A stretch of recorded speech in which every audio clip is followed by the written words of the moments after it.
I was driving through Pennsylvania last weekend when I saw a deranged right-wing billboard consisting of a photo of Robert Redford with the words, "Demands green living, flies in private jets." Okay, first of all, he doesn't demand green living. He says humanity must do something about climate change before we cook ourselves. But this does raise a question. Is it okay to criticize something when you're part of the problem? For example, I sometimes criticize Starbucks, even though when there's not a local coffee shop around, I will have Starbucks. This is because I am addicted to caffeine. I'm addicted to being fully awake for the end times, all right? There is nothing worse than a groggy apocalypse. There's not, because the zombies are like, and the people are like, coffee. So I will sometimes drink Starbucks. A drug addict doesn't differentiate between drug dealers when he needs a fix, does he? You don't see a lot of heroin addicts getting the shakes and going, "I'm not buying from that guy's a Republican. Are you nuts? What, you think I'm going to shoot up with somebody who thinks we found WMD in Iraq? Come on. What, next I'll just buy some meth from Pierce Brosnan." I know you thought I was going to say someone worse, like Hitler, but I cannot forgive Brosnan for what he did to 007, all right? Turned the greatest spy agent of all time into a fucking romantic comedy douchebag. Yeah, let's replace Jason Bourne with Ross from Friends.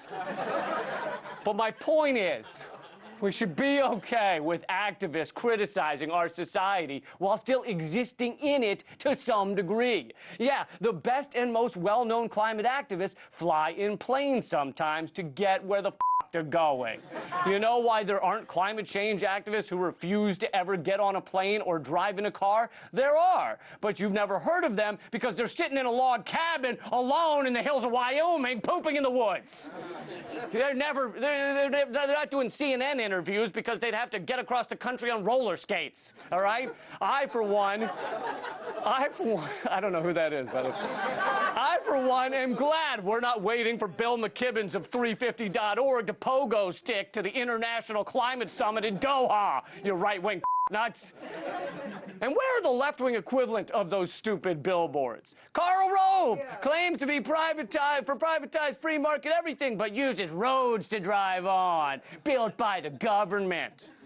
People did this same crap with Occupy. They're using iPhones and computers while protesting. First of all, why is asking that big banks not destroy our economy mutually exclusive with using a phone? You can't be for Glass-Steagall and use a telephone, you hypocrite. How long do you think we'll have to wait for a revolution that only communicates in body pain and notes tied to balloons?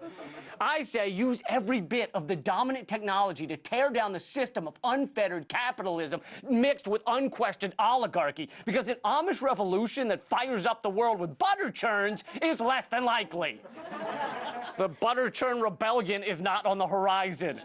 It's similar to people asking me why Redacted Tonight is on RT and not another network. I'll tell you why. My anti-consumerism, anti-two-party corporate totalitarianism isn't exactly welcomed with open arms on networks showing 24/7 Walmart ads. So I have to look for networks without commercials, meaning RT, HBO, C-SPAN, and community access, all right?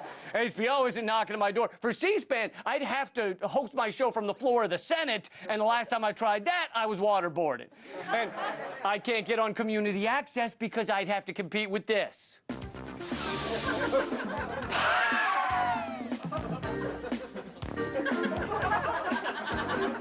Look, there's not a lot of time left for us, meaning people, meaning humans, meaning stupid skeletons riding around in fleshmobiles made of stardust filled with gravy. We're in the middle of a mass extinction of the world's wildlife, and do we really expect the people who care enough to talk about these things to sit at home going, "I will only deliver my message on TV if the TV network is funded completely by vegan yoga instructors and the studio staffed by underprivileged children with Down syndrome who don't identify with either gender"? No genders at my studio. My point is, if we're waiting for the perfect outlets or the perfect human beings to lead the charge to fix this storm, then we'll be dead before it happens. So I'll take a small bit of hypocrisy over dead.